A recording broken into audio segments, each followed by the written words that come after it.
Hello, welcome back to my YouTube channel. ഞാൻ നിങ്ങളുടെ സ്വന്തം പാലക്കാരി. അപ്പോൾ നമ്മളിങ്ങനെ കുറച്ച് ദിവസമായില്ല ഇങ്ങനെ ഇരുന്ന് വർത്താനം പറഞ്ഞിട്ട് കഴിഞ്ഞ ദിവസമൊക്കെ അലമാരി എടുക്കുന്ന വീഡിയോ ഒക്കെ ഇട്ടെങ്കിൽ എനിക്കിങ്ങനെ ഓൺ വോയിസ് വീഡിയോ കൊടുത്ത് ചെയ്യാൻ ഇഷ്ടമാണ്. പക്ഷെ നമ്മുടെ സാഹചര്യങ്ങൾ അനുവദിക്കാത്തതുകൊണ്ടാണ് കേട്ടോ അലമാരി അടുക്കുന്ന വീഡിയോ ഒക്കെ ഇട്ടപ്പോൾ ആ വീഡിയോ ഇഷ്ടപ്പെട്ടു എന്നും എനിക്ക് ഇങ്ങനെ ഒരു മുഖം ഉണ്ടെന്ന് അറിയത്തില്ലായിരുന്നു എന്നൊക്കെ പറഞ്ഞാൽ എനിക്ക് കമൻറ്റ് വന്നിട്ടുണ്ടായിരുന്നു. അതായത് എന്നെ കണ്ടു കഴിഞ്ഞാൽ ഇങ്ങനെ അത്യാവശ്യം ബഹളം വെച്ച് ഇങ്ങനെ ഭയങ്കര കെയർലെസ് ആയിട്ട് നടക്കുന്ന ഒരാളായിട്ട് തോന്നും. പക്ഷെ ഇങ്ങനെ ഇത്രയും ചെറിയ കാര്യങ്ങളിൽ പോലും ഇത്രയും എന്നാ പറഞ്ഞേ അതിനെക്കുറിച്ച് ബോധർ ചെയ്യുന്ന ഒരാളാണെന്നുള്ളത് ആ വീഡിയോ കണ്ടപ്പോഴാണ് മനസ്സിലായേ എന്നൊക്കെ പറഞ്ഞിട്ടുണ്ടായിരുന്നു. അപ്പോൾ അതൊക്കെ കേട്ടപ്പോൾ ഒരു സന്തോഷം. കാരണം നമ്മളെക്കുറിച്ച് ഒരാളുടെ മനസ്സിലുള്ള ഒരു രൂപം എന്ന് പറയുന്നത് അത് റിയൽ ആയിട്ടുള്ള നമ്മുടെ റിയൽ ക്യാരക്ടർ ഒരാൾക്കും മനസ്സിലാക്കാൻ പറ്റത്തില്ല. നമ്മുടെ പെറ്റമ്മയ്ക്ക് പോലും നമ്മൾ എന്താണെന്നുള്ളത് 100% മനസ്സിലാക്കാൻ പറ്റത്തില്ല. ആരുടെ കാര്യത്തിലും ആർക്കും മനസ്സിലാക്കാൻ പറ്റത്തില്ല. അപ്പം എന്നാ പറഞ്ഞത്, ചിലരൊക്കെ പറയത്തില്ലേ എന്നെ 100% മനസ്സിലാക്കിയത് ഇന്ന വ്യക്തിയാണെന്നൊക്കെ പറയത്തില്ലേ. അങ്ങനെയൊന്നും ഒരാൾക്ക് ഒരാളെ മനസ്സിലാക്കാൻ പറ്റത്തില്ല കേട്ടോ. ഒരു ബന്ധത്തിലും അത്രയും അങ്ങനെ 100% ഒരാൾക്ക് മറ്റൊരാളെ മനസ്സിലാക്കാനും പറ്റത്തില്ല, ഒരാൾക്ക് മറ്റൊരാളുടെ കാര്യങ്ങൾ അറിയാനും പറ്റത്തില്ല. ആരോടും പറയാത്ത എന്തെങ്കിലുമൊക്കെ കാര്യങ്ങൾ എല്ലാവരുടെയും ലൈഫിലുണ്ടാവും അല്ലേ. അപ്പോൾ എന്നാലും നമുക്കിങ്ങനെ മിസ്അണ്ടർസ്റ്റാൻഡിങ് എന്ന് പറയുന്നത് മാറുവാണെങ്കിൽ അത് നല്ലതാണ്. അപ്പോൾ എന്നെ കാണുമ്പോൾ ഇങ്ങനെ ഭയങ്കര കെയർലെസ് ആയിട്ട് നടക്കുന്ന ഒരാളായിട്ട് തോന്നിയിട്ടുണ്ടെങ്കിൽ ഞാൻ അങ്ങനെയൊന്നും അല്ല കേട്ടോ. ഞാൻ ഭയങ്കരമായിട്ട് അടുക്കും ചിട്ടയൊക്കെ ആയിട്ട് നടക്കുന്ന ഒരാൾ തന്നെയാണ്. പക്ഷെ ഞാൻ ഒറ്റയ്ക്കുള്ളപ്പോൾ എൻ്റെ മമ്മിയുടെയോ ചേച്ചിയുടെയോ തലവട്ടം കണ്ടാൽ പിന്നെ ഞാൻ ഒരു പണിയും ചെയ്യത്തില്ല കേട്ടോ. ഞാനിടുന്ന ഡ്രസ്സ് പോലും അവരാണ് എനിക്ക് വാഷ് ചെയ്ത് തരുന്നത്, അല്ലെങ്കിൽ ഞാൻ കുടിക്കുന്ന ചായ പോലും അവരാണ് ഉണ്ടാക്കി തരുന്നത്. അവരുടെ തലവട്ടം കണ്ടാൽ പിന്നെ ഞാൻ ഒരു പണിയും ചെയ്യത്തില്ല. അത് മറ്റൊരു റിയാലിറ്റിയാണ്. പക്ഷെ ഞാൻ ഒറ്റയ്ക്ക് താമസിച്ചിട്ടുള്ള സ്ഥലങ്ങളിലൊക്കെ എന്താ പറയുക, ഞാൻ ഭയങ്കര അടുക്കും ചിട്ടയായിട്ട് തന്നെയാണ് ജീവിക്കുന്നത്.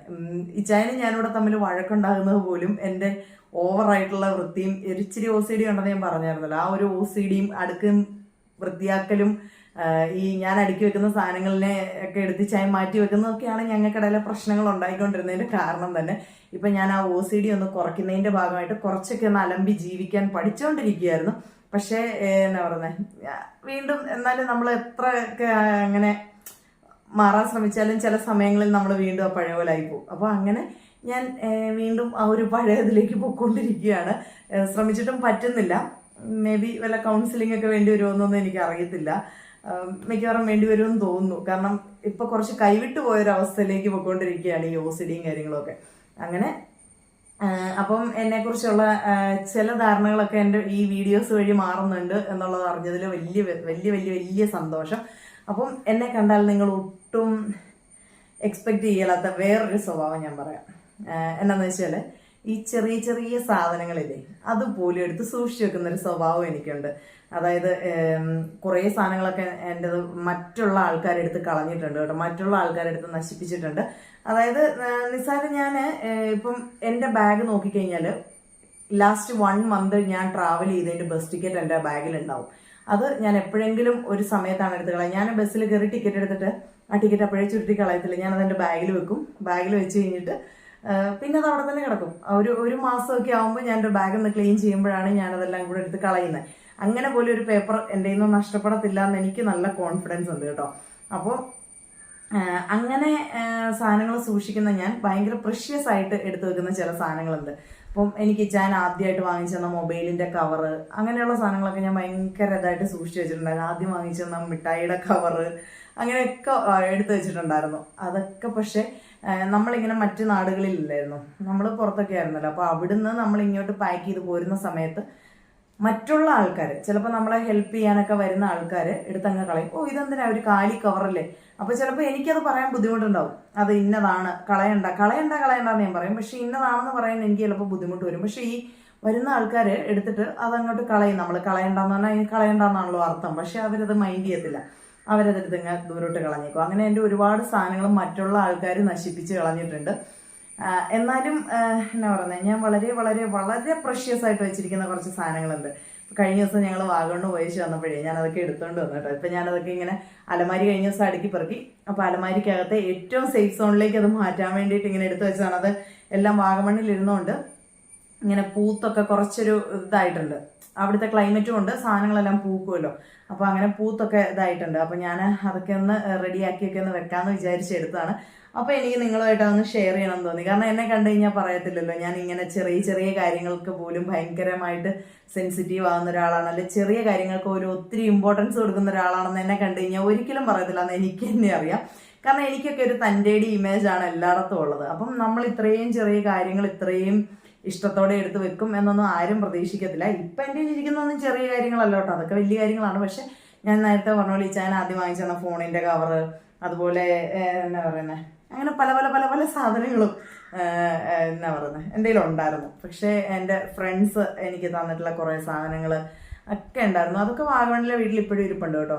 അന്ന് സമയത്ത് നഴ്സിംഗ് പഠിക്കാൻ പോയ സമയത്ത് കിട്ടിയ ബർത്ത്ഡേ ഗിഫ്റ്റുകൾ പോലും വാഗമണിൽ ഇരിപ്പുണ്ട്. കുറേയൊക്കെ അവിടുത്തെ ക്ലൈമറ്റാണ് എല്ലാത്തിൻ്റെയും പ്രശ്നം. അവിടുത്തെ ക്ലൈമറ്റിൽ ഒത്തിരി സാധനങ്ങൾ ചീത്തയായി. കാരണം നമ്മുടെ വീട് അത്ര നല്ല വീടല്ലല്ലോ, ചെറിയ വീടല്ലേ. അപ്പോൾ അതുകൊണ്ട് കുറേ സാധനങ്ങളൊക്കെ ചീത്തയായി പോയിട്ടുണ്ട്. എന്നാലും കുറേ സാധനങ്ങളൊക്കെ അവിടെ ഇരിപ്പുണ്ട്. ഇനി ഒരു നല്ല വീടൊക്കെ വെച്ചിട്ട് വേണം ആ സാധനങ്ങളെല്ലാം ഒന്ന് പോളിഷ് ചെയ്ത് സെറ്റപ്പ് ആക്കി കൊണ്ടുവന്ന് എൻ്റെ വീട്ടിൽ വെക്കാൻ. അപ്പോൾ ഇപ്പം ഞാൻ എടുത്ത് വെച്ചിരിക്കുന്നത് ഞാൻ ഈ പറഞ്ഞ പോലെ വാഗമണിലെ അലമാരിയുടെ അകത്ത് സൂക്ഷിച്ച് കെട്ടി വെച്ചിരുന്ന സാധനങ്ങളാണ്. അത്ര നിസ്സാരമായ കാര്യങ്ങളൊന്നുമല്ല, ഭയങ്കര പ്രഷ്യസ് ആയിട്ടുള്ള സാധനങ്ങളൊക്കെ തന്നെയാണ്. അപ്പോൾ അതിലെ ആദ്യത്തെ ഒരു സാധനം എന്ന് പറയുന്നത്, ഞാൻ ഈ ബാസ്ക്കറ്റിൻ്റെ അകത്ത് കുറച്ച് സാധനങ്ങൾ നിരത്തി വെച്ചിട്ടുണ്ട്. പിന്നെ അതാ ഇവിടെ ഈ ഒരു കവറിൻ്റെ അകത്ത് ഇരിപ്പുണ്ട്. ഇത്രയും സാധനങ്ങളാണ് എനിക്ക് കാണിച്ചു തരാനുള്ളത്. അപ്പോൾ എന്നാ പറയുന്നത്, ചിലർക്കെങ്കിലുമൊക്കെ ഇങ്ങനത്തെ വീഡിയോസ് കാണാൻ ഇഷ്ടമുണ്ടാകും കേട്ടോ. എനിക്ക് ഭയങ്കര ഇഷ്ടമാണ് ഇങ്ങനത്തെ വീഡിയോസൊക്കെ കാണാൻ. അപ്പോൾ ഞാൻ എൻ്റെ ഒരു ടേസ്റ്റിനനുസരിച്ചുള്ള വീഡിയോസാണ് ചെയ്യുന്നത്. അപ്പോൾ ആർക്കെങ്കിലും ഇഷ്ടപ്പെട്ടില്ലെങ്കിൽ സ്കിപ്പ് ചെയ്ത് പോകാവുന്നതാണ് കേട്ടോ. അപ്പോൾ ഞാൻ ആദ്യം തന്നെ ഭയങ്കര ഇമ്പോർട്ടൻ്റ്, ഇത് എനിക്ക് ഇതേപോലത്തെ കുറേ കുഞ്ഞു ഇന്നലെ നമ്മൾ കഴിഞ്ഞ ദിവസം വീഡിയോ കണ്ടില്ലേ, അലമാരിയുടെ വീഡിയോയ്ക്കകത്തുനിന്ന് കണ്ടില്ലേ, ഉണ്ണിക്കുട്ടൻ ഈ കാർഡ്ബോർഡ് ബോക്സ് എടുത്തുകൊണ്ട് പോയത്, ചെറിയ ആ സ്പ്രേയുടെ ബോക്സ് എന്ന് പറഞ്ഞ പോലെ എനിക്കും ഉണ്ട് കേട്ടോ. ഇതുപോലത്തെ കുഞ്ഞു കുപ്പികൾ, ഡപ്പകളൊക്കെ സൂക്ഷിച്ച് വെക്കുന്ന ഒരു പരിപാടിയുണ്ട്. എന്നിട്ട് ഇങ്ങനെ ഓരോ സാധനങ്ങൾ അതിനകത്ത് ഇട്ടിട്ട് വെക്കുന്ന ഒരു പരിപാടി എനിക്കും ഉണ്ട്. അപ്പോൾ ആദ്യത്തെ സാധനം തന്നെ കാണിച്ചു തരാം. ഈ ബോക്സൊക്കെ മാറ്റും കേട്ടോ, അലമാരിലോട്ട് കയറ്റുമ്പോൾ ഈ ബോക്സൊക്കെ മാറ്റിയിട്ടേ കയറ്റത്തുള്ളൂ. കണ്ടോ, ഇത് ഇച്ചായൻ എന്നെ താലി കെട്ടിയ നൂലാണ് കേട്ടോ, താലിച്ചരടാണ്. അപ്പോൾ ഇതൊക്കെ ഞാൻ സൂക്ഷിച്ച് വെച്ചിട്ടുണ്ട്. എനിക്കറിയില്ല ഇത് എല്ലാവരും സൂക്ഷിച്ച് വെക്കുവാണോ അതോ എന്തോ പറഞ്ഞു കേട്ടിട്ടുണ്ട്, പക്ഷെ എനിക്ക് അതിനെക്കുറിച്ച് കറക്റ്റായിട്ട് അറിയില്ല. കണ്ടോ, ചുറ്റി പോവാണ്. ഇത്രയും കാലമായിട്ട് ഇങ്ങനെ ചുരുട്ടി കൂട്ടി വെച്ചതുകൊണ്ട്. അതായത് മന്ത്രകോടി സാരിയുടെ, ഞാൻ അടുത്തോട്ട് കൊണ്ടുവരുമ്പോൾ ബ്ലറാകുന്നുണ്ടല്ലേ, മന്ത്രകോടി സാരിയുടെ നൂലും വെള്ള നൂലും കൂടെ ചേർത്തിട്ടാണ് കേട്ടോ. അത് പിരിച്ചാണ് നമുക്ക് താലിച്ചരട് ഉണ്ടാക്കുന്നത്. ക്രിസ്ത്യൻസിൻ്റെ താലിച്ചരട് അങ്ങനെയാണ് ഉണ്ടാക്കുന്നത്. മന്ത്രകോടി സാരിയുടെ ആ ഒരു തുമ്പേന്ന് നൂലെടുത്ത് പിരിച്ച് വെള്ളച്ചരടും കൂട്ടിയാണ് ഉണ്ടാക്കുന്നത്. അപ്പോൾ ഇതാണ് എൻ്റെ മേരാ താലിച്ചരട്. ഇതാണ് ഈ ചായൻ കെട്ടിയ കുരുക്ക്, അങ്ങനെ പറയാം. അപ്പോൾ പറയും താലി കാണാനില്ലല്ലോ, ഒന്ന് താലി ഞാൻ ഊരി വെച്ചിരിക്കുകയാണ് കേട്ടോ, അലമാരിക്ക് തിരിപ്പുണ്ട്. ഈ ചായൻ അങ്ങനെ ഭയങ്കര മെറ്റീരിയൽ തിങ്സിലൊന്നും വലിയ വിശ്വാസം ഇല്ലാത്ത ആളായതുകൊണ്ട് താലി ഞാൻ എപ്പോഴും അങ്ങനെ ഇടാറില്ല. പിന്നെ സിന്ദൂരം എനിക്ക് ഭയങ്കര ഇഷ്ടമായതുകൊണ്ട് ഞാനങ്ങനെ തൊടുന്നതാണ്. അല്ലാതെ എന്താ പറയുക, താലി ഇടാതെ നീ പുറത്തിറങ്ങരുതെന്നൊന്നും ചോദിച്ചാൽ പറയത്തില്ല കേട്ടോ. താലി എന്ന് പറയുന്ന സാധനം തന്നെ ചോദിച്ചാൽ ചിലപ്പോൾ മറന്നു പോയിട്ടുണ്ടായിരിക്കും. പുള്ളിക്ക് അങ്ങനെ ഒന്ന് അത്ര അങ്ങനെ മെറ്റീരിയൽ തിങ്സിലൊന്നും വലിയ വിശ്വാസമുള്ള ഒരാളല്ല. അപ്പോൾ വേണ്ടേ, ഇതാണ് ഞങ്ങളുടെ താലിച്ചരട്. പിന്നെ അടുത്തത് സെയിം കല്യാണവുമായിട്ട് റിലേറ്റഡ് ആയിട്ട് തന്നെയുള്ള ഞങ്ങളുടെ കൊന്തയാണ് കേട്ടോ, കല്യാണക്കൊന്തയാണ്. രണ്ടുപേരുടെയും സെയിം കല്യാണക്കൊന്ത. ഇത് അന്ന് വാങ്ങിച്ചപ്പോഴും ഇതേ ഡപ്പയ്ക്കകത്ത് തന്നെയായിരുന്നു. ആ ഡപ്പ പോലും ചേഞ്ച് ചെയ്തിട്ടില്ലതാ, നല്ല വൈറ്റ്. എനിക്ക് വൈറ്റ് കൊന്ത ഭയങ്കര ഇഷ്ടമാണ് കേട്ടോ. വൈറ്റ് കളർ കൊന്തകൾ ഭയങ്കര ഇഷ്ടമാണ്. എൻ്റെ കയ്യിൽ വേറെ ഉണ്ട് ചെറിയ മണിക്കൊന്തയൊക്കെ, ഭയങ്കര ഇഷ്ടമാണ് എനിക്ക്. ഈ വൈറ്റ് ഇങ്ങനെ ഭയങ്കര ഒരു എന്നാ പറഞ്ഞത്, എനിക്കെന്തോ ഭയങ്കര ഒരു കുളിരാണിത് കാണുമ്പോൾ. അപ്പോൾ വേണ്ട, ഇതാണ് ഞങ്ങളുടെ കല്യാണത്തിൻ്റെ കൊന്ത. ഇതൊരു കൊന്ത. ഇനി ഇത് അടുത്ത കൊന്ത. ഇതിൽ ഏത് ആരുടെയാണെന്നൊന്നും ചോദിച്ചാൽ അറിയത്തില്ല കേട്ടോ, അങ്ങനൊന്നും ഐഡിയ ഇല്ല. രണ്ടും ഒരേപോലെ ഇരിക്കുന്ന കൊന്ത ആയതുകൊണ്ട് ഒരെണ്ണം ഇച്ചാൻ്റെ ഒരെണ്ണം എൻ്റെത്, അങ്ങനെ പറയാനേ മാർഗമുള്ളൂ. ഇത് രണ്ടുമാണ് ഞങ്ങളുടെ കല്യാണ കൊന്ത എന്ന് പറയുന്നത്. നമ്മുടെ താലി പോലെ തന്നെ ഇമ്പോർട്ടൻ്റ് ആയിട്ടുള്ളൊരു സാധനമാണ്. അപ്പം അതുകൊണ്ട് തന്നെ അതുപോലെ തന്നെ ഭയങ്കര പ്രഷ്യസ് ആയിട്ട് ഞാൻ സൂക്ഷിച്ച് വെച്ചിട്ടുണ്ട്. അപ്പോൾ ആ 2 കൊന്ത കാണിച്ചത് കൊണ്ട് അടുത്ത ഈ ഒരു സാധനം കൂടെ കാണിച്ചേക്കാം. ഇത് എന്ന് പറഞ്ഞു കഴിഞ്ഞാൽ ഞാൻ പ്രഗ്നൻ്റ് ആയിരുന്ന സമയത്ത് എൻ്റെ മോന് വേണ്ടിയിട്ട് ഒരു അമ്മ എന്നുള്ള നിലയിൽ ഞാൻ ആദ്യമായിട്ട് വാങ്ങിച്ച സാധനമാണ് കേട്ടോ ഈ കൊന്ത. പക്ഷേ ഞാൻ നേരത്തെ കാണിച്ച ആ ഒരു ഇത് ഞാൻ ഭരണങ്ങാനത്ത് അൽഫോൻസാമ്മയുടെ പള്ളിയിൽ നിന്നാണ് വാങ്ങിച്ചത്. എനിക്ക് നല്ല ഓർമ്മയുണ്ട്. ഭരണങ്ങാനത്ത് നിന്ന് വാങ്ങിച്ചു. പക്ഷേ ആ നേരത്തെ കാണിച്ച ആ ഒരു കല്യാണക്കൊന്തയുടെ ആ ക്വാളിറ്റി ഒന്നും ഇല്ല കേട്ടോ. ഇത് കണ്ടോ, ഇതിൻ്റെ ഈ കുരിശൊക്കെ അത് കണ്ടോ പൊളിയാൻ തുടങ്ങി. കല്യാണം കഴിഞ്ഞിട്ടല്ലേ ഈ ഒരു സാധനം വാങ്ങിച്ചത്. പക്ഷേ ഇത് ആ ഒരു കുരിശൊക്കെ പോകാൻ തുടങ്ങി. എന്നാലും ഞാൻ എൻ്റെ മോന് വേണ്ടിയിട്ട് ജീവിതത്തിൽ ആദ്യമായിട്ടൊരു അമ്മ എന്നുള്ള നിലയിൽ വാങ്ങിച്ചൊരു സാധനമാണിത്. അതുകൊണ്ട് തന്നെ ഇത് ഞാൻ സൂക്ഷിച്ചു വെക്കുന്നത്. കാരണം ഇത് അവൻ സൂക്ഷിക്കാറായിട്ടില്ലല്ലോ. അപ്പോൾ ഇതും ഞാൻ ഭയങ്കര പ്രഷ്യസ് ആയിട്ട് സൂക്ഷിച്ചു വെച്ചേക്കുന്ന ഒരു സാധനമാണ്. ഞങ്ങളുടെ കല്യാണക്കൊന്തയുടെ സെയിം ആണ് കേട്ടോ, കാണാൻ സെയിം ആണ്. പക്ഷേ അത് കുറച്ചും കൂടെ നല്ല ക്വാളിറ്റി ഉള്ള സാധനമായിരുന്നു. ഇത് അത്രയ്ക്കൊരു ക്വാളിറ്റി ഇല്ലായിരുന്നു. നമുക്ക് മേടിക്കുമ്പം എന്നാ പറഞ്ഞത്, ചക്കയൊന്നും അല്ലല്ലോ തുന്നിച്ച് നോക്കിയിട്ട് മേടിക്കാൻ. ചില മനുഷ്യരുടെ കാര്യം നമ്മൾ പറഞ്ഞാൽ ഇങ്ങനെ ചില സാധനങ്ങൾ നമുക്ക് അതിൻ്റെ ക്വാളിറ്റി നമുക്ക് അറിയാൻ പറ്റത്തില്ലല്ലോ. അപ്പോൾ അങ്ങനെ വാങ്ങിച്ചൊരു സാധനമാണ് ഇത്, ഉണ്ണിക്കുട്ടൻ്റെ കൊന്ത. പിന്നെ അടുത്തതെന്ന് പറഞ്ഞു കഴിഞ്ഞാൽ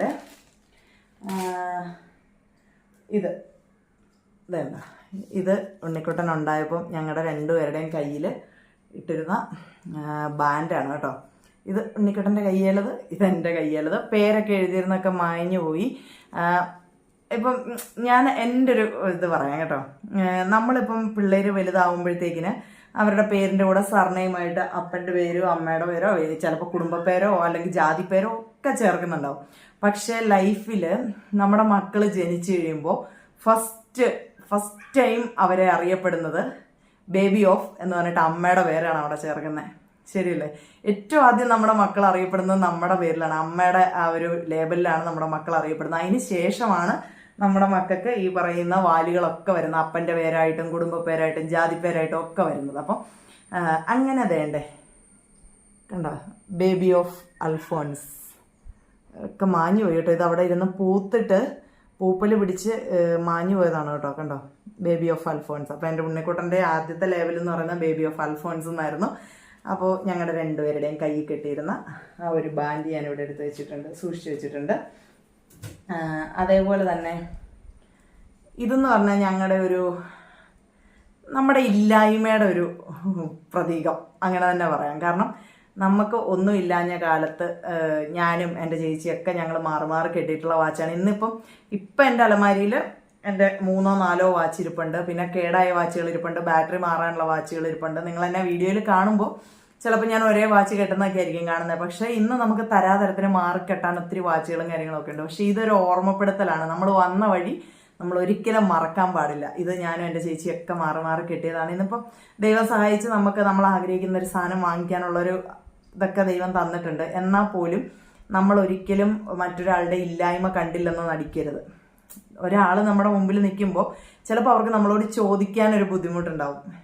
അതായത് എൻ്റെ മമ്മിയൊക്കെ എപ്പോഴും പറയും, ഭയങ്കര ദാരിദ്ര്യത്തിൽ കഴിയുന്ന ആൾക്കാർക്കും നല്ല സമ്പന്നതയിലുള്ള ആൾക്കാർക്കും ഒരു എങ്ങനെ പറയുന്നത്, അവർക്ക് ഒരു പ്രശ്നമില്ല. കാരണം ഒന്നും ഇല്ലാത്ത ആൾക്കാർക്ക് മറ്റുള്ളവരോട് ധൈര്യമായിട്ട് ചോദിക്കാം. നല്ല കാശുള്ളവന് ആരോടും ഒന്നും ചോദിക്കേണ്ട കാര്യമില്ല. പക്ഷേ ഈ ഇടഭാഗത്തിങ്ങനെ നിൽക്കുന്ന ആൾക്കാരൊക്കെ ഉണ്ടല്ലോ, ഈ നമ്മൾ പറയത്തില്ലേ എന്നാ പറയുന്നത്, വലിയ സമ്പന്നരും അല്ല തീരെ പാവപ്പെട്ടവരും അല്ലാത്ത ഒരു വിഭാഗം ആൾക്കാരുണ്ടല്ലോ. അങ്ങനെയുള്ളവർ സ്ട്രഗിൾ എന്ന് പറഞ്ഞു കഴിഞ്ഞാൽ അത് നമ്മളൊക്കെ ലൈഫിൽ അനുഭവിച്ച് വന്നിട്ടുള്ളതാണ്. കാരണം നമുക്ക് ഇടാൻ നല്ല ഡ്രസ്സ് ഇല്ലാത്തതിൻ്റെ പേരിലോ അല്ലെങ്കിൽ മറ്റുള്ളവർ ഇടുന്ന പോലെയുള്ള ഓർണമെന്റ്സ് ഇല്ലാത്തതിൻ്റെ പേരിലോ ഒക്കെ നമ്മളെ ഒത്തിരി മാറ്റി നിർത്തിയിട്ടുള്ള സാഹചര്യങ്ങൾ നമ്മുടെ ലൈഫിൽ വന്നിട്ടുണ്ട്. അപ്പം അതൊക്കെ ഇടയ്ക്കിടയ്ക്ക് ഓർക്കാൻ വേണ്ടിയിട്ട് ഇനി ഞാൻ നമ്മൾ പറയത്തില്ലേ, നമ്മൾ എത്ര മേളിലേക്ക് പോയെന്ന് പറഞ്ഞാലും താഴെ വന്നിട്ട് സമ്മാനം മേടിക്കാൻ പറ്റത്തുള്ളൂ എന്ന് പറയത്തില്ലേ, എന്ന് പറഞ്ഞതുപോലെ നമ്മൾ എത്രയൊക്കെ നേടിയെന്ന് പറഞ്ഞാലും അല്ലെങ്കിൽ നമുക്ക് എന്തൊക്കെ സാധനങ്ങൾ ഓരോ ദിവസവും മാറി ഇടാനുള്ള ഡ്രസ്സുകളുണ്ടായാലും ആഭരണങ്ങളുണ്ടായാലും നമ്മൾ ആഗ്രഹിക്കുന്ന സാധനങ്ങളൊക്കെ വാങ്ങിച്ചു കൂട്ടിയെന്ന് പറഞ്ഞാലും നമുക്കൊക്കെ ഒരു ഇന്നലെ ഉണ്ടായിരുന്നു. ആ ഇന്നലെയെ നമ്മൾ മറക്കുമ്പോഴാണ് മറ്റുള്ളവരോട് നമുക്കൊരു പുച്ഛമൊക്കെ തോന്നുന്നത്. അങ്ങനെ ഒരു പുച്ഛം തോന്നാതിരിക്കാൻ അല്ലെങ്കിൽ നമ്മുടെ ഇന്നലകളെ ഓർക്കാൻ വേണ്ടിയിട്ട് ഞാൻ എടുത്തു വെച്ചിരിക്കുന്നതാണ്. ഇത് ഞങ്ങളൊക്കെ ഞാനും എൻ്റെ ചേച്ചിയൊക്കെ കേട്ടിട്ടുള്ള വാച്ചാട്ടോ. അപ്പോൾ ഇത് ഞാൻ ഭയങ്കര ഇതായിട്ട് സൂക്ഷിച്ചു വെച്ചിട്ടുണ്ട്.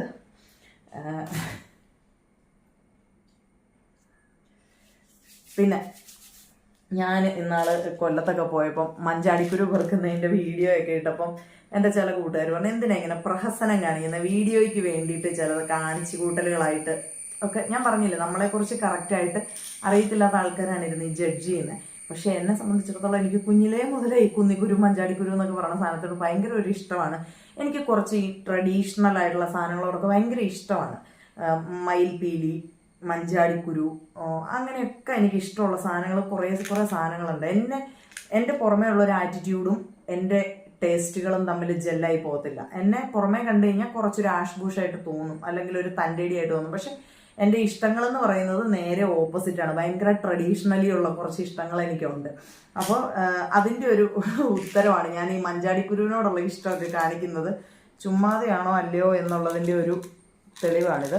ഇതുണ്ട്, ഇത് ഞാൻ എത്രയോ വർഷങ്ങൾക്ക് മുന്നേ, അപ്പോൾ എനിക്കറിയില്ലായിരുന്നു, ഞാൻ കല്യാണം കഴിച്ച് ചെന്ന സമയത്ത് കൊല്ലത്ത് ഈ മഞ്ചാടി ചെടി ഉണ്ടെന്ന് എനിക്ക് അറിയില്ലായിരുന്നു. അപ്പം അവിടെ വഴിയിൽ 1-2 എണ്ണം, നമ്മൾ വീട്ടിലോട്ട് ഇറങ്ങുന്നിടത്ത് 1-2 എണ്ണം ഒക്കെ കിടക്കുന്ന കാണുമ്പോൾ ഞാൻ വിചാരിച്ചുകൊണ്ടിരുന്നത് ഇത് എവിടുന്നോ വന്ന് വീണതെന്ന്. പിന്നെ കുറച്ചു കാലം മുമ്പാണ് ഞാൻ അറിഞ്ഞത് അവിടെ ഇങ്ങനെ ഇതിൻ്റെ ചെടി ഉണ്ടെന്ന് കേട്ടോ. അപ്പോൾ പിന്നെ ഞാൻ പോയിട്ട് അതിൽ എനിക്ക് എത്തുന്ന ഭാഗത്ത് നിൽക്കുന്നതൊക്കെ പറിച്ചൊക്കെ എടുക്കാറുണ്ട്. അപ്പോൾ ഇതുണ്ട്, ഇതൊക്കെ ഇരുന്നിരുന്ന് കളർ മാറിപ്പോയി, ബ്ലാക്ക് പോലെയൊക്കെ ആയി. ഇത് കണ്ടോ, നല്ല റെഡ് ഉണ്ട്. ഇത് ഒത്തിരി വർഷങ്ങൾ മുന്നേ എൻ്റെ കയ്യിൽ കിട്ടിയ സാധനമാണ് കേട്ടോ. ഇന്നോ ഇന്നലെയോ ഒന്നുമല്ല, ഒരുപാട് വർഷങ്ങൾക്ക് മുന്നേ. അതിൻ്റെ കളർ ചേഞ്ച് ആയത് കാണുമ്പോൾ തന്നെ നിങ്ങൾക്ക് മനസ്സിലാവുമല്ലോ. കണ്ടോ, ഒരുപാടെണ്ണം കളർ ചേഞ്ച് ആയി. ഇത് എങ്ങനെ പോയാലും ഉണ്ണിക്കുട്ടൻ ജനിക്കുന്നതിനും മുന്നേ ഞാൻ കൊണ്ടുവന്ന് എൻ്റെ അലമാരിയിൽ വെച്ച സാധനമാണ്. അത് ഈ ലീ 52ൻ്റെ ഡപ്പയ്ക്കകത്ത് തന്നെ ഇട്ടാണ് വെക്കുന്നത്. അപ്പോൾ ഇതും എനിക്ക് ഭയങ്കര പ്രഷ്യസ് ആയിട്ട് ഞാൻ സൂക്ഷിച്ച് വെച്ചേക്കുന്ന സാധനം. എനിക്ക് ഭയങ്കര ഇഷ്ടമാണ് കേട്ടോ. അതിപ്പം ചിലരൊക്കെ ഈ വർഗീയതയും പറഞ്ഞുകൊണ്ട് വരുന്ന ടീംസ് ഉണ്ട്. എന്തിനാണ് സെറ്റ് സാരിയുടെ സെറ്റ് മുണ്ടിൻ്റെ ഒക്കെ കാര്യം പറഞ്ഞപ്പോഴത്തേക്കിന് ഇൻഡയറക്റ്റ് ആയിട്ട് നീ ക്രിസ്ത്യാനി അല്ലേ, എന്തിനാണ് ഇത്ര സെറ്റ് മുണ്ട് സെറ്റ് സാരി എന്നൊക്കെ ചോദിക്കുന്ന ടീംസ് ഉണ്ട്. അല്ലെങ്കിൽ ഞാൻ അമ്പലത്തിൻ്റെ അവിടെ പോയി ഫോട്ടോഷൂട്ട് നടത്തിയതിന് കുരുപൊട്ടിയ ആൾക്കാരുണ്ട്. പ്രപഞ്ചത്തിൽ ദൈവം എന്ന് പറയുന്ന ഒരു ശക്തിയേ ഉള്ളൂ. ദൈവം നമ്മളെ അത് പഠിപ്പിച്ചു തരാൻ വേണ്ടി ഒരുപാട് അനുഭവങ്ങൾ നമ്മുടെ കണ്ണിൽ കാണിച്ചു തരുന്നുണ്ട്, നമ്മുടെ ജീവിതത്തിൽ കൊണ്ടുവരുന്നുണ്ട്. എനിക്ക് ഓർമ്മ വെച്ച കാലം മുതൽ ഞാൻ ദൈവത്തിൽ വിശ്വസിച്ച് ജീവിക്കുന്ന ഒരാളാണ്, അല്ലാതെ ജാതിയോ മതമോ ഒന്നും. ഞാനൊരു ക്രിസ്ത്യാനിയായി ജനിച്ചതുകൊണ്ട് ക്രിസ്ത്യാനിയായിട്ട് ജീവിക്കുന്നു, ക്രിസ്ത്യാനിയായിട്ട് മരിക്കാൻ ആഗ്രഹിക്കുന്നു. ഹിന്ദുവായിട്ട് ജനിച്ചിരുന്നെങ്കിൽ കുറച്ചും കൂടെ ചിലപ്പോൾ ഞാൻ സന്തോഷിച്ചേനെ. കാരണം ഈ നമ്മുടെ ക്രിസ്തു മതത്തിലാണ്, പറഞ്ഞാൽ വലിയ വിവാദങ്ങളിലേക്ക് പോകുമെന്നൊന്നും എനിക്കറിയത്തില്ല, എന്നാലും നമ്മൾ നമ്മുടെ തോട്ട്സ് പറയണമല്ലോ. എന്നാ പറയുന്നത്, ക്രിസ്തു മതത്തിലാണ് കുറച്ചും കൂടെ ഒരു പേടിപ്പിക്കലുള്ളതെന്ന് എനിക്ക് തോന്നിയിട്ടുണ്ട്. അതായത് നീ ഇങ്ങനെ ജീവിച്ചില്ലെങ്കിൽ നിനക്ക് ദൈവം ശിക്ഷ തരും എന്ന് പറയുന്നത്. മറ്റ് ഹിന്ദുമതത്തിലൊന്നും ഞാൻ അത് കണ്ടിട്ടില്ല. നമ്മളൊരു അമ്പലത്തിൽ പോയി കഴിഞ്ഞാൽ നമ്മൾ മനസ്സ് നിറഞ്ഞ് അവിടെ നിന്ന് പ്രാർത്ഥിച്ചിട്ട് നമുക്ക് തിരിച്ചു പോരാം. പക്ഷേ നമ്മൾ പല സ്ഥലങ്ങളിലും പ്രാർത്ഥനകൾക്കൊക്കെ ചെല്ലുമ്പോഴത്തേക്കിന് അവിടെ ഒരു ഭീഷണി, ഇൻഡയറക്റ്റ് ഭീഷണി, അതായത് നീ അങ്ങനെ ചെയ്താൽ നിനക്ക് ഇങ്ങനെ ശിക്ഷ വരും എന്നൊരു ഇൻഡയറക്റ്റ് ഭീഷണി പല സ്ഥലങ്ങളിൽ നിന്നും എനിക്ക് ഫീൽ ചെയ്തിട്ടുണ്ട്. അതുകൊണ്ട് ഒന്നും പറയാനില്ല. അപ്പം നമ്മളൊരു പ്രാർത്ഥനാലയത്തിൽ പോകുന്നത് നമ്മുടെ മനസ്സിൻ്റെ ഒരു സന്തോഷം കിട്ടാനോ അല്ലെങ്കിൽ നമുക്കൊരു സമാധാനം കിട്ടാൻ വേണ്ടിയിട്ടാണ്. അവിടെ നമുക്ക് എന്നാ പറഞ്ഞാൽ നമ്മൾ മനുഷ്യരാണ്, തെറ്റുപറ്റാത്ത മനുഷ്യരില്ല. അപ്പം നമ്മുടെ ചെറിയ ഇപ്പം 100% സത്യം മാത്രം പറഞ്ഞ് ജീവിക്കുന്ന ആരാ ഉള്ളത്? നുണ പറയും, എല്ലാവരും നുണ പറയും. അപ്പോൾ നീ നുണ പറഞ്ഞാൽ നിനക്ക് ദൈവം ശിക്ഷ തരുമെന്ന് പറയുമ്പോൾ ചിലപ്പോൾ ഈ പറയപ്പെട്ട വ്യക്തി നുണ പറഞ്ഞത് അയാളുടെ ജീവൻ തന്നെ നഷ്ടപ്പെട്ടാക്കാവുന്ന ഒരു അവസരത്തിൽ പിടിച്ചെടുപ്പിന് വേണ്ടി നുണ പറഞ്ഞതാവാം, അല്ലെങ്കിൽ ഒരു എന്നാ പറയുന്നത് തല്ല് കിട്ടുന്ന അവസരത്തിൽ നിന്ന് രക്ഷപ്പെടാൻ വേണ്ടി നുണ പറഞ്ഞതാവാം. അതൊക്കെ നമ്മളെ വീണ്ടും അതൊക്കെ ഓർമ്മിപ്പിച്ച് നമ്മളെ കുത്തി ഭീഷണിപ്പെടുത്തി ഇന്നത്തെ ലൈഫ് നമ്മളെ ജീവിക്കാൻ അനുവദിക്കാതെ കൊണ്ട് നാളെ എപ്പോഴോ എവിടെയോ ഉണ്ടെന്ന് നമ്മൾ വിശ്വസിക്കുന്ന സ്വർഗം കിട്ടാൻ വേണ്ടിയിട്ട് നീ അങ്ങനെ ജീവിക്കണം ഇങ്ങനെ ജീവിക്കണം എന്നൊക്കെ പറയുന്നതിനോട് ഒരു ഇച്ചിരി എതിർപ്പൊക്കെ എനിക്കുണ്ട്. എന്നാലും എതിർപ്പുകളൊന്നും പറയാൻ പോകാറില്ല. കാരണം നമ്മുടെ സിസ്റ്റം അങ്ങനെയാണ്, നമ്മൾ നിൽക്കുന്ന രീതികൾ അങ്ങനെയാണ്, നമ്മുടെ ജീവിതം ഇങ്ങനെയാണ്.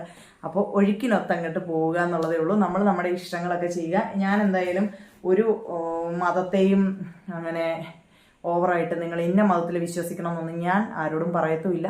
ഞാൻ അമ്പലത്തിൽ പോയി ഫോട്ടോഷൂട്ട് ചെയ്താൽ അവിടെ പുറത്ത് നിന്നിട്ടാണ് ഫോട്ടോഷൂട്ട് ചെയ്യുന്നതെങ്കിലും ദൈവമേ എന്ന് മനസ്സറിഞ്ഞ് എന്നെ വിളിക്കാറുണ്ട്. അത് ദൈവം എന്ന് പറയുന്ന ഒരു ശക്തിയേ ഉള്ളൂ. പിന്നെയൊക്കെ നമ്മുടെ പ്രവൃത്തിയാണ്. എൻ്റെ പ്രാർത്ഥന എന്ന് പറയുന്നത് എൻ്റെ പ്രവൃത്തിയാണെന്ന് ഞാൻ വിശ്വസിക്കുന്നു. എവിടേക്കോ കാട് കയറിപ്പോയി. ഇത് എൻ്റെ ഒരു വലിയ പ്രശ്നമാണ്. ഇങ്ങനെ സംസാരിക്കാൻ ഇരുന്ന് കഴിഞ്ഞാൽ കലവലാന്ന് എന്തെങ്കിലുമൊക്കെ പറഞ്ഞുകൊണ്ടിരിക്കും, പരസ്പര ബന്ധമില്ലാത്ത സാധനങ്ങൾ വരെ പറഞ്ഞുകൊണ്ടിരിക്കും. അപ്പോൾ അതേണ്ടേ ഇത് എന്ന് പറയുന്നത് എൻ്റെ ഉണ്ണിക്കുട്ടൻ്റെ മാമോദീസയുടെ ഐറ്റംസ് ആണ് കേട്ടോ. ഇത് ആ ഒരു ക്രൗണും ഇങ്ങനെ ഇങ്ങനെ വെക്കത്തില്ലേ, ക്രൗണും ക്യാൻഡിലും. ഉണ്ണിക്കുട്ടൻ 1 വയസ്സാകുന്നതിന് ഏതാനും ദിവസങ്ങൾക്ക് മുന്നേ ആയിരുന്നു ഉണ്ണിക്കുട്ടൻ്റെ മാമോദീസ എന്ന് പറയുന്നത്. ഉണ്ണിക്കുട്ടൻ്റെ മാമോദീസ മെയ് 18-നും ബർത്ത്ഡേ ജൂൺ 6-നുമായിരുന്നു. അതുകൊണ്ട് തന്നെ മാമോദീസ നല്ല ഗ്രാൻഡായിട്ട് നടത്തിയോണ്ട് നമുക്ക് ഉണ്ണിക്കുട്ടൻ്റെ ഫസ്റ്റ് ബർത്ത്ഡേ അത്ര അങ്ങോട്ട് ഘോഷിക്കാനൊന്നും പറ്റില്ല. നമ്മൾ വലിയ അങ്ങനെ എന്നും അങ്ങനെ സെലിബ്രേഷൻസ് നടത്തുന്നതിനോടൊന്നും എനിക്ക് വലിയ താല്പര്യമില്ല കേട്ടോ. അതുകൊണ്ട് നമ്മുടെ വീട്ടിൽ മാത്രം ഒതുങ്ങിപ്പോയി. 1-ാം പിറന്നാളെന്ന് പറഞ്ഞാൽ അല്ല, ജിമ്മിൽ വെച്ചിട്ടായിരുന്നു നമ്മൾ കേക്ക് മുറിച്ചത്. അന്ന് നമ്മുടെ ജിമ്മുള്ള സമയം ജിമ്മിൽ വെച്ചിട്ടായിരുന്നു കേക്ക് മുറിച്ചത്. അപ്പോൾ ഇത് ഉണ്ണിക്കുട്ടൻ്റെ മാമോദീസയുടെ ക്രൗണും ക്യാൻഡിലും. ഇതൊക്കെ കളർ ഫെയ്ഡായി തുടങ്ങി കേട്ടോ. വൈറ്റ് കളറിൻ്റെ ഒരു വലിയ പ്രശ്നമായിട്ട് എനിക്ക് തോന്നുന്ന കാര്യമാണ്. നമ്മൾ കുറച്ച് നാൾ യൂസ് ചെയ്യാതെ വെച്ച് കഴിഞ്ഞിട്ടുണ്ടെങ്കിൽ, അല്ലെങ്കിൽ എടുക്കാതെ അങ്ങനെ വെച്ച് കഴിഞ്ഞിട്ടുണ്ടെങ്കിൽ ഈ സാധനം എല്ലാം നാശമായി പോകും. കളറൊക്കെ മാറി ഇങ്ങനെ ഒരുമാതിരി ചുമന്ന പോലൊക്കെ ആയി, ചുമക്കാന്ന് പറയത്തില്ല, വെള്ളത്തിന് ചുമക്കാന്ന് പറയത്തില്ലേ, അങ്ങനെ ആയിപ്പോവും. അപ്പോൾ ഞാനിത് കഴിഞ്ഞ ദിവസം ഇതെല്ലാം എടുത്ത് വാഗമണ്ണിൽ നിന്ന് കൊണ്ടുവന്നിട്ട് ഇതെല്ലാം കഴുകി വെച്ചതാണ് കേട്ടോ. അപ്പോൾ ഇതെൻ്റെ കുഞ്ഞിക്ക സോക്സ്. ഇത് നമ്മൾ പള്ളിയിലേക്ക് ഇടിച്ചുകൊണ്ട് പോയ ഉടുപ്പാണ് കേട്ടോ. നമ്മൾ ഇടിച്ചുകൊണ്ട് പോകുന്ന ഉടുപ്പൊന്നും ഓഫീസിൻ്റെ ചുമ്മാ ഒരു വെള്ള ഉടുപ്പ് നിക്കറും. ഇത് കഴുകിയിട്ട് തേച്ചില്ല കേട്ടോ, അയൺ ചെയ്തില്ല, കൊണ്ടാണ് ഇച്ചിരി ചുളുങ്ങിയിരിക്കുന്നത്. ഇതൊക്കെ ഇനി അടുത്ത ദിവസം ഒരു ദിവസം ഫുൾ അയൺ ചെയ്യുന്നതിന് വേണ്ടിയിട്ട് മാറ്റി വെച്ചേക്കുവാണ്. സെറ്റ് സാരിയൊക്കെ അയൺ ചെയ്യണം. അപ്പോൾ ഇതായിരുന്നു പള്ളിയിലോട്ട് ഇട്ടുകൊണ്ട് പോയ ഡ്രസ്സ്. ഇത് പിന്നെ പോപ്പീസിൻ്റെ തന്നെ ഒരു വൈറ്റ് ടവല്. നമുക്ക് തലയിൽ മാമോദീസ വെള്ളം വീണ് കഴിയുമ്പോഴത്തേക്കിനും തുടയ്ക്കണമല്ലോ, അപ്പോൾ അതിന് വേണ്ടിയിട്ടുള്ളൊരു ടവല്. ഇതേ പ്രാവ്, മറ്റേ ഞാൻ പറഞ്ഞു കഴിഞ്ഞാൽ തെറ്റിപ്പോകും, വെറുതെ എന്തിനാ മണ്ടത്തരം പറഞ്ഞിട്ട് എന്തിനാ സ്വയം നാണം കിടാൻ നിൽക്കുന്നത്. പ്രാവും ചില്ലയും ഒക്കെയാണ്. അത് എന്തൊക്കെയോ സംഭവങ്ങളൊക്കെ ഉണ്ട് അതിൻ്റെയൊക്കെ ഇതിൽ, എനിക്കറിഞ്ഞൂടാ. ഇതെന്തായാലും ആ ടവല്. പിന്നെ എൻ്റെ വലിയൊരു ആഗ്രഹമായിരുന്നു കേട്ടോ ഉണ്ണിക്കുട്ടനെ മാമോദീസയുടെ ഇതിന് ജുബ്ബ ഇടിയിക്കണമെന്ന്. അപ്പോൾ ഇത് ജുബ്ബയുടെ പാൻറ്റ്, ജുബ്ബ തലതിരിഞ്ഞിടക്കുക. ഞാൻ നിവർത്തി കാണിക്കാം. അപ്പോൾ ഞാൻ കുറേ കടകളിൽ, നമ്മൾ വാഗമണ്ണിലായിരുന്നല്ലോ, അപ്പോൾ നമുക്ക് ആ സമയത്ത് ഇങ്ങനെ പെട്ടെന്നാണ് ഡേറ്റിനകത്ത് ഭയങ്കര കൺഫ്യൂഷൻസ് ആയിരുന്നു. അങ്ങനെ ഇരുന്ന് പെട്ടെന്നൊരു ഡേറ്റ് നമ്മളങ്ങ് തീരുമാനിച്ച് അങ്ങനെ നടത്തിയതാണ്. ഇച്ചായൻ ഹൈദരാബാദ്, ഞാനും കൊച്ചു നാട്ടിലുമായിരുന്നു. അപ്പോൾ ഇച്ചായന് വരാൻ പറ്റുമോ എന്നുള്ള കൺഫ്യൂഷനായിരുന്നു. അങ്ങനെ നമ്മൾ പെട്ടെന്നൊരു ഡേറ്റ് തീരുമാനിച്ചിട്ട് വെച്ചതാണ്. അപ്പം നമുക്ക് ഉദ്ദേശിച്ച പോലൊരു കാര്യങ്ങളും നടന്നില്ല. അപ്പം പിന്നെ ഇത് ഞാൻ ഈരാറ്റുപേട്ടയിൽ ഏതോ ഒരു കടയിൽ വന്നിട്ടാണ് മേടിച്ചത്. ഈരാറ്റുപേട്ട വന്ന് ചോദിച്ചപ്പോൾ അവിടെ ഉണ്ടെന്ന് പറഞ്ഞു. പിന്നെ ഇനി അന്വേഷിച്ച് പാലായി വരുമ്പോൾ പാലായി കിട്ടിയില്ലെങ്കിലോ എന്നോർത്തിട്ട് ഞാൻ ഈരാറ്റുപേട്ടയിൽ തന്നെ വാങ്ങിച്ചത്. ഈ ഒരു ജുബ്ബയായിരുന്നു. എനിക്ക് ഭയങ്കരമായിട്ട് ഇഷ്ടപ്പെട്ടു കേട്ടോ. എൻ്റെ ഭയങ്കര ആഗ്രഹമായിരുന്നു ഉണ്ണിക്കുട്ടനെ മാമോദീസയ്ക്ക് ജുബ്ബ ഇടിയിക്കണം എന്നുള്ളത്. അങ്ങനെ ഞാൻ തേടി നടന്ന് മേടിച്ച ജുബ്ബയാണിത്. അപ്പോൾ ഇതൊക്കെ ഞാൻ കഴിഞ്ഞ ദിവസം അലക്കിയിട്ട് എടുത്ത് വെച്ചത്. കാരണം ഇതിൻ്റെയൊക്കെ കളർ ചേഞ്ചായി തുടങ്ങി. അപ്പോൾ നമ്മളത് വാഷ് ചെയ്തൊക്കെ വെച്ചില്ലെന്നുണ്ടെങ്കിൽ മഞ്ഞച്ച് പോവും, മൊത്തത്തിലങ്ങനെ തുണിയുടെ കളർ മാറിപ്പോവും. വെള്ളയുടെ ഒരു വലിയ പ്രശ്നമാണ്. അപ്പോൾ ഇത്രയൊക്കെയാണ് ഞാൻ. പിന്നെ ഈ ഒരു ബാസ്ക്കറ്റ് കേട്ടോ, ഇതും മാമോദീസയ്ക്ക് അവൻ്റെ ഡ്രസ്സ് സാധനങ്ങളൊക്കെ നമ്മൾ വെച്ചുകൊണ്ട് പള്ളിയിലേക്ക് ഇങ്ങനെ പിടിച്ചുകൊണ്ട് പോയ ബാസ്ക്കറ്റാണ്. ബാസ്ക്കറ്റ് പിടിക്കേണ്ട ചേച്ചി അവസാനം അപ്പൂസിനെ പിടിച്ചുകൊണ്ട് നിന്നു. ബാസ്ക്കറ്റ് അല്ല, അൻറ്റയെന്ന് തോന്നുന്നു ബാസ്ക്കറ്റ് പിടിച്ചത്. കാരണം അവൻ ഭയങ്കര ബഹളമായിരുന്നു. അപ്പൂസും കുഞ്ഞല്ലേ, അപ്പൂസിന് 1 വയസ്സ് കഴിഞ്ഞതേ ഉള്ളായിരുന്നു. അപ്പോൾ അപ്പൂസ് ഭയങ്കര ബഹളമായതുകൊണ്ട് ചേച്ചി അവനെ കൊണ്ട് പോയി. തല തൊടാനിരുന്ന ചേച്ചിയായിരുന്നു, അത് നടന്നില്ല. അതൊക്കെ നമുക്ക്, ഞാൻ പറഞ്ഞില്ലേ നേരത്തെ പറഞ്ഞ ആ ഒരു സിസ്റ്റത്തിൻ്റെ ഭാഗമായിട്ട് നമ്മുടെ ലൈഫിൽ വരുന്ന, പറയാനാണെങ്കിൽ ഒരുപാടുണ്ട്. അപ്പോൾ അതൊന്നും നമ്മളിപ്പോൾ ഇവിടെ പറയുന്നില്ല. അപ്പോൾ ഇതൊക്കെയാണ് എൻ്റെ സ്വരുക്കൂട്ടലുകൾ എന്ന് പറഞ്ഞാൽ. ഇതുപോലെ ഒരുപാട് സാധനങ്ങൾ ഞാൻ എടുത്തു വെച്ചതൊക്കെ ഉണ്ടായിരുന്നു കേട്ടോ. അതൊക്കെ മറ്റുള്ളവരുടെ ഇടപെടലുകൾ കൊണ്ട് എനിക്ക് നഷ്ടപ്പെട്ടു പോയ സാധനങ്ങളാണ്. അപ്പോൾ ഇതൊക്കെയാണ് ഞാൻ ഇപ്പോൾ സൂക്ഷിച്ചു വെച്ചിരിക്കുന്ന കുറേ എൻ്റെ നിധികളെന്ന് പറയുന്നത്. ഒറ്റ സ്ട്രെച്ചിൽ എടുത്തുകൊണ്ട് പോയ വീഡിയോ ആയിരുന്നു കേട്ടോ. പക്ഷെ അതിനകത്ത് ലാസ്റ്റ് ഞാൻ ആ വീഡിയോ വൈൻഡപ്പ് ചെയ്ത് കഴിഞ്ഞ് നോക്കിയപ്പോഴാണ് ഒരു സാധനം ഞാൻ നിങ്ങളെ കാണിച്ചു തരാൻ വിട്ടുപോയി കേട്ടോ. അത് കാണിച്ചില്ലെങ്കിൽ ഭയങ്കര മോശമായി പോകുമെന്ന് എനിക്ക് തോന്നുന്നു. ഈ ഒരു സാധനം, അതായത് ഇത് എനിക്ക് ഇച്ചായൻ ആദ്യമായിട്ട് വാങ്ങിച്ചു തന്ന വാച്ചാണ് കേട്ടോ. ഇത് ഇനി നന്നാക്കി പോലും എടുക്കാൻ പറ്റത്തില്ല, മൊത്തം പോയി, ചീത്തയായിപ്പോയി. ഇത് നന്നാക്കാൻ പറ്റത്തില്ല എന്ന് പറഞ്ഞ് ഞാൻ കുറേ കടകളിൽ, 1ഉം 2ഉം അല്ല ഒരുപാട് കടകളിൽ കൊണ്ട് കാണിച്ചു. ഇത് ശരിയാക്കാൻ പറ്റത്തില്ല എന്ന് പറഞ്ഞു. അന്ന് ഇച്ചായൻ എനിക്ക് ഈ വാച്ച് വാങ്ങിച്ച് തന്ന് കല്യാണത്തിന് മുമ്പാണ് കേട്ടോ വാങ്ങിച്ചു തന്നെ. ഞങ്ങളുടെ കല്യാണമൊക്കെ ഇങ്ങനെ പറഞ്ഞിരിക്കുന്ന സമയത്ത് ഇത് തന്നെയാണ് ആള്, ഞാൻ കെട്ടാൻ പോകുന്ന ആള് എന്നൊക്കെ ഇങ്ങനെ ഉറപ്പിച്ചതിന് ശേഷം എനിക്ക് ഇച്ചായൻ വാങ്ങിച്ചു തന്ന വാച്ചാണിത്. ഇത് ഭയങ്കര ഭംഗിയാണ് കേട്ടോ. ഒരുപാട് പേര് ഈ വാച്ച് എവിടുന്ന വാങ്ങിച്ച് ഇത് കൂട്ടൊരെണ്ണം വാങ്ങിച്ചു കൊടുക്കാവോ, എത്ര രൂപയായാലും കുഴപ്പമില്ല എന്നൊക്കെ പറഞ്ഞായിരുന്നു. ഇന്നിപ്പോൾ ഈ വാച്ച് എൻ്റെ കയ്യിൽ കിട്ടുമ്പോഴത്തേക്കിനും നല്ല കറക്റ്റ് സൈസായിട്ട് കിടക്കുന്നുണ്ട് കേട്ടോ. പക്ഷെ അന്തക്കാലത്തിൽ ഇതിങ്ങനെ എൻ്റെ ഇവിടെ കൈയുടെ മുട്ടിൻ്റെ അവിടം വരെ വേണേൽ കയറ്റിയിടായിരുന്നു, അത്രയും ലൂസായിരുന്നു എനിക്കിത്. ഇങ്ങനത്തെ ഒരു പാറ്റേൺ ആയതുകൊണ്ട് നമുക്ക് ഇത് കട്ട് ചെയ്യാനും പറ്റത്തില്ല. ചെയിൻ കട്ട് ചെയ്യുക എന്ന് പറയുന്നത് പോസിബിൾ അല്ല. ഇപ്പം എൻ്റെ കയ്യിൽ ഇത് കറക്റ്റാണ്. അന്ന് ഭയങ്കര ലൂസായിരുന്നു കേട്ടോ, പക്ഷെ നല്ല ഭംഗിയുമായിരുന്നു. എന്നാലും ഞാൻ ഈ ഒരു വാച്ചായിരുന്നു കല്യാണം കഴിഞ്ഞിട്ടും വർഷങ്ങളോളം ഈ ഒരു വാച്ച് തന്നെയായിരുന്നു യൂസ് ചെയ്തത്. പിന്നെ കുറേ കാലം എൻ്റെ ചേച്ചി ഇത് യൂസ് ചെയ്തു. അവൾ യൂസ് ചെയ്ത് കേടായി കഴിഞ്ഞപ്പോൾ ഞാൻ പറഞ്ഞു അതിങ്ങനെ തിരിച്ച് അന്നേരം കളയരുത് എന്ന് പറഞ്ഞ് അങ്ങനെ അവളുടെ നിന്ന് വാങ്ങിച്ച്. അപ്പോൾ അതേ ഈ ഒരു വാച്ചും ഭയങ്കര ഇമ്പോർട്ടൻ്റ് ആണ് കേട്ടോ, സൂക്ഷിച്ച് വെച്ചേക്കുന്ന ഒരു സാധനമാണ്. കണ്ടോ ഇതിൻ്റെ ഒരു പാറ്റേൺ കണ്ടോ, ഇതിങ്ങനെയാണ്. അപ്പോൾ നമുക്കിത് കട്ട് ചെയ്യാൻ പറ്റത്തില്ല, ഒരു വള പോലെ കിടന്നോളും. ഇപ്പോൾ ഇട്ടപ്പോൾ കണ്ടില്ലേ, ഒരു വള പോലെ കിടന്നോളും. ഒരു സൂപ്പർ ഒരു വാച്ചായിരുന്നു. അതുപോലെ തന്നെ പ്രിയപ്പെട്ടൊരു സാധനമാണ് ഇതാ ഈ ഒരു വാച്ച് എന്ന് പറയുന്നത്. ഇത് എൻ്റെ ചേച്ചി മാലിയിലായിരുന്നു ജോലി ചെയ്തുകൊണ്ടിരുന്നത്. കല്യാണത്തിന് മുമ്പ് എക്സ്റേ ടെക്നീഷ്യനായിരുന്നു അവൾ. അപ്പോൾ അവൾ മാൽദീവ്സിലായിരുന്നു ജോലി ചെയ്തുകൊണ്ടിരുന്നത്. അവിടുന്ന് അവൾ ആദ്യമായിട്ട് വാങ്ങിച്ച വാച്ചാണ് അവൾ എനിക്ക് കൊണ്ടുവന്ന് തന്നു കേട്ടോ. അപ്പോൾ ഈ ഒരു വാച്ച് എന്നൊക്കെ പറഞ്ഞു കഴിഞ്ഞാൽ നമ്മുടെ ലൈഫിൽ ഭയങ്കര സന്തോഷം തന്ന സാധനങ്ങളാണ്. കാരണം നമുക്ക് എന്ന് പറഞ്ഞിട്ട് നമ്മൾ സ്വന്തമായിട്ട്, അതായത് ഇപ്പം എനിക്ക് എൻ്റെ ചേച്ചി സ്വന്തമായിട്ട് വാങ്ങിച്ചു തരുമ്പം ഉണ്ടാകുന്ന ആ ഒരു ഇതുണ്ടല്ലോ, നമ്മൾ അതുവരെ ഉണ്ടായിരുന്ന ലൈഫിൽ നിന്നൊക്കെ നമുക്കൊരു ചേഞ്ച് വരികയാണ്. നമ്മൾ യൂസ് ചെയ്തുകൊണ്ടിരുന്ന സാധനങ്ങളിൽ നിന്നൊക്കെ ഒരു ചേഞ്ച് വരുമ്പോൾ ഉണ്ടാകുന്ന ആ ഒരു ഫീലിംഗ് ഉണ്ടല്ലോ, എൻ്റേത് അല്ലെങ്കിൽ എൻ്റെ സ്വന്തം, എനിക്ക് എൻ്റെ ചേച്ചി മേടിച്ചു തന്നതെന്നൊക്കെ നമ്മൾ ഇച്ചിരി അഹങ്കാരത്തോടെ പറയുന്ന ഒരു സിറ്റുവേഷൻ ഉണ്ടല്ലോ.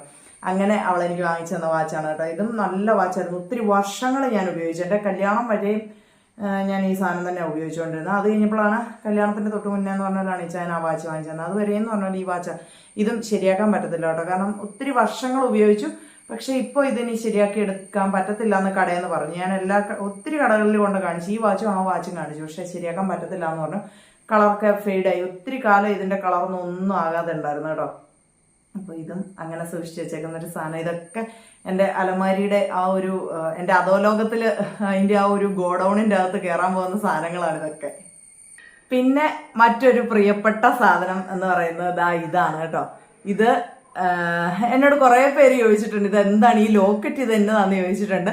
ഇത് ആക്ച്വലി ഉണ്ണിക്കുട്ടൻ്റെ അരഞ്ഞാണമാണ്. അറിയാലോ, ആൺപിള്ളേരുടെ അരഞ്ഞാണത്തിൻ്റെ ആ ഒരു തുമ്പത്ത് ഈ ഒരു ഞാലിയാണ് വരുന്നത്. അപ്പം ഇത് ഉണ്ണിക്കുട്ടൻ്റെ അരഞ്ഞാണമാണ്. ഞാനത് എനിക്ക് അതിനോടുള്ളൊരു ഞാനങ്ങനെ പൊതുവെ ഗോൾഡ് ഇടാറില്ല. ഗോൾഡ് ഇടണം എന്ന് തോന്നുന്ന സമയത്ത്, അല്ലെങ്കിൽ എവിടെയെങ്കിലും പോകാൻ നേരത്ത് ഗോൾഡ് ഇട്ടേ പറ്റൂ എന്നുള്ളൊരു സിറ്റുവേഷനിൽ ഞാൻ ഈ ഒരു സാധനമാണ് എടുത്തിടാറുള്ളത്.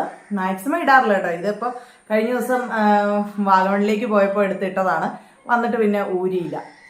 ഇനിയിപ്പം വേറെ എവിടെയെങ്കിലും പോകുമ്പം ആ ഒരു ഡ്രസ്സിനനുസരിച്ചുള്ള മാല എടുത്തിടാൻ നേരത്ത് ഇത് ഊരി വെച്ച് കഴിഞ്ഞാൽ പിന്നെ കുറേ ദിവസം കഴിയുമ്പോഴായിരിക്കും എടുത്തിടുന്നത്. അപ്പോൾ ഇതും ഭയങ്കര പ്രിയപ്പെട്ട ഒരു സാധനമാണ്. പിന്നെ അടുത്തൊരു പ്രിയപ്പെട്ട സാധനം എന്ന് പറയുന്നത് വേണ്ട നമ്മൾ ഭയങ്കര സെക്യൂറാക്കി എടുത്തു വെച്ചിരിക്കുന്ന ഒരു സാധനമാണ് കേട്ടോ. അത് എന്താണെന്ന് എന്തെങ്കിലും ഒരു ഐഡിയ ഉണ്ടോ ആർക്കെങ്കിലും? ഇത് ആ ഒരു ഇപ്പം എല്ലാവർക്കും മനസ്സിലായി കാണും അല്ലേ? ഇത് വേണ്ടേ നമ്മുടെ ഒരു പ്രഗ്നൻസി കിറ്റാണ്. കണ്ട, ഒന്ന് ചെക്ക് ചെയ്തിട്ട് വിശ്വാസം വരാഞ്ഞിട്ട് രണ്ടാമത് ഒന്നും കൂടെ വാങ്ങിച്ച് ചെക്ക് ചെയ്തതിന് ശേഷമാണ് ഞാൻ വീട്ടിലൊക്കെ വിളിച്ച് പറഞ്ഞത്. അപ്പോൾ ആ ഒരു കിറ്റാണിത്. ഇതായിരുന്നു ഫസ്റ്റ് ചെക്ക് ചെയ്തത്.